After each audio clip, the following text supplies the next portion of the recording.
क्या नाम है आपका? जया तिवारी। क्या हुआ था आपके साथ? बातें हमारे साथ बहुत हुई हैं, पर जितना सहनीय था हम सहे, जितना नहीं सहनीय है उसके लिए हम आवाज़ उठा रहे हैं। हमारे आवाज़ को दबाने की कोशिश की जा रही है। हमारे ससुर हमसे उल्टा सीधा डिमांड कर रहे हैं, जिसको हम बिल्कुल हम नहीं चाहते कि ये सब हम उनकी डिमांडों को माने, पूरा करें, और हमसे ये सब नहीं होगा। इसके लिए हमारे साथ में अन्याय किया जा रहा आपके ससुर आपके साथ गलत संबंध बनाना चाहते हैं? है। बिल्कुल चाहते हैं, और इसी वजह से आज हम यहाँ पे बैठे हैं और आप हमसे सवाल कर रहे हैं। कहाँ शादी हुआ था आपका? हमारी शादी हुई थी श्रीकरपुर हुई थी। गुटनी थाना क्षेत्र के अंतर्गत आता है श्रीकरपुर गांव, वहीं पे हमारी शादी हुई थी। कब हुई थी? 2012 में हुई थी मेरी शादी। शादी को 12 साल हो गए। कैसे आपको पता चला कि हमारे साथ गलत संबंध बनाना चाहते हैं? हमारी सासू माँ के घुटनों का ऑपरेशन हुआ था 2020 में। उसी समय हमसे उल्टी सीधी बातें करने लग गए। जैसे हम चाय लेके जाएं तो तुम हमको अच्छी लगती हो, और जो लड़की हमको पसंद आती है वो मेरी होती है, ऐसा करके बातें करने लग गए। तो हमारे समझ में आ गया कि कोई भी समझ जाएगा, लड़कियों के पास इतना क्षमता होता है कि वो समझ जाएं कि हम्म, किसकी नज़र हमारे ऊपर कैसी है। तभी हम समझ गए थे। उसके क्या बाद आपके ससुर का क्या नाम है? मेरे ससुर का नाम श्री नारायण तिवारी है। अभी मतलब कि आपके बच्चे कहाँ हैं? हमारे बच्चों को अपने पास रखा गया है। हमें मजबूर करने के लिए अपने हमारे बच्चों को अपने पास में रखा गया है। बिल्कुल इसीलिए रखा गया है हमारे बच्चों को अपने पास में। और लाने के लिए बोलिए उनसे बच्चों को। बोले हैं, एफआईआर दर्ज करवाए थे, पर कहीं हमारी सुनवाई नहीं हो रही है। कोई हमारी बात नहीं सुन रहा है। अपना टारगेट डन करने के लिए हमारे बच्चों को मोहरा बनाया जा रहा है। हमारे बच्चों के भविष्य के साथ में खिलवाड़ किया जा रहा है। पता नहीं क्या हो रहा है हमारे बच्चों के साथ में, अभी हमको पता नहीं है। कैसे हैं हमारे बच्चे, क्या कर रहे हैं, कैसे रह रहे हैं, अभी हमको ये भी नहीं पता है। कोर्ट कचहरी गई थी? बिल्कुल गए थे, कोशिश कर रहे हैं। देखते हैं कब तक हमारे बच्चे हमारे हैंड में आते हैं। कब एफआईआर की है? एफआईआर हम एप्लीकेशन दिए थे 30 तारीख को। 29 का मामला था।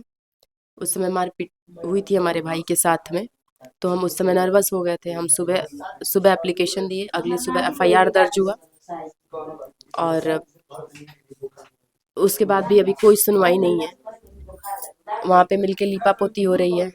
ऐसा नहीं ना है कि उनके ऊपर गलत आरोप लगा रही है? बिल्कुल, क्यों गलत आरोप बिल्कुल नहीं लगा रहे हैं। गलत आरोप क्यों लगाएंगे हम? हमको आरोप लगाना होता तो हम यही कहते कि हमारे साथ 2012 से ही घटनाएं हो रही हैं। क्यों हम क्यों आरोप लगाएंगे?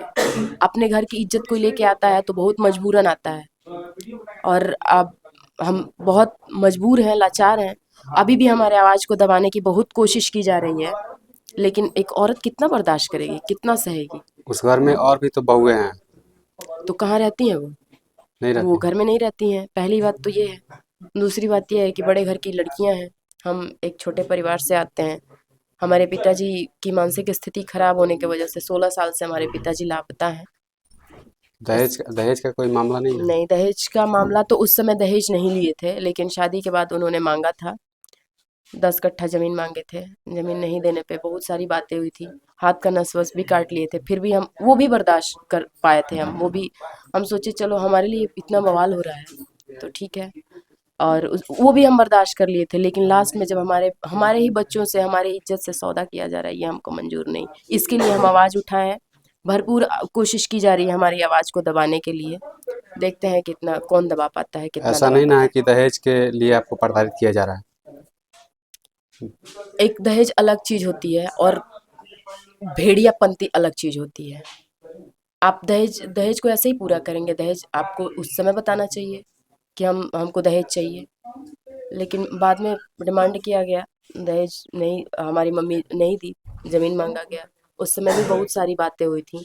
जितना सहनीय था उतना हम सहे। अब बाकी बर्दाश्त से बाहर की चीजें हैं तो हम आवाज तो उठाएंगे ही।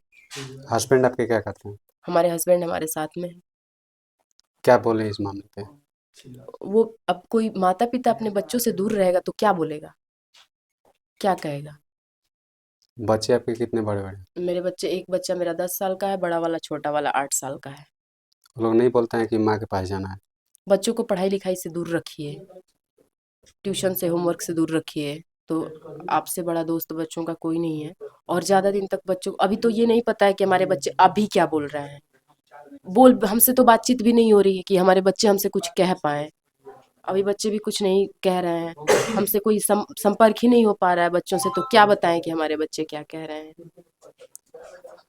प्रशासन से आप क्या कहेंगे आखिरी बार?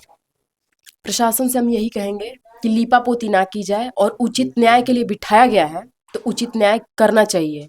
अगर कानून का रक्षा करने के लिए बैठाया गया है आपको, और कहाँ कोई जाएगा? जब घर से परेशान होगा, घर सब लोग परेशान करेंगे, तो कोई कहाँ जाएगा? हम यही कहना चाहेंगे कि अगर आपको पावर दिया गया है तो पावर का सही इस्तेमाल कीजिए, और न्याय कीजिए। न्याय करने के लिए आपको बिठाया गया है तो न्याय कीजिए, आप लीपापोती ना करें। Thank you.